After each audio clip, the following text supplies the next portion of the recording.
Mumbai versus Bangalore বরাবরই high voltage match. ওয়াংখেড়ের মাটিতে মুম্বাইয়ের দাপট বরাবরই অব্যাহত ছিল, কিন্তু কোথাও গিয়ে ইতিহাসকে পরিবর্তিত করে দিল রয়্যাল চ্যালেঞ্জার্স ব্যাঙ্গালোর। প্রায় হিসেব বলছে প্রায় 10-10টা বছর পর মুম্বাইয়ের মাটিতে মুম্বাইকে হারালো রয়্যাল চ্যালেঞ্জার্স ব্যাঙ্গালোর। বিরাট কোহলি খুব ভালো পারফর্ম করেছে, পাশাপাশি দেবদূত পাডিক্কালের কথা বলতে হবে, রজত পাতিদারের কথা বলতে হবে, এবং অবশ্যই ক্রুণাল পান্ডিয়া যেভাবে 4-4টি উইকেট গুরুত্বপূর্ণ সময় তুলে নিয়ে, এবং সবচেয়ে বড় কথা একজন স্পিন বোলার হয়েও সে কিন্তু রীতিমতো মিডিয়াম পেসারের মতো বল করেছে, 114, 120, যেটা রীতিমতো তাক লাগিয়ে দিয়েছে।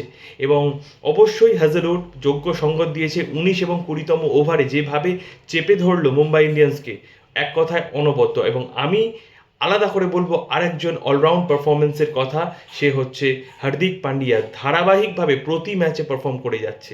কাজেই মুম্বাইয়ের তরফে আর কেউ যোগ্য সঙ্গত দিলে হয়তো মুম্বাই বাউন্স ব্যাক করতে পারবে।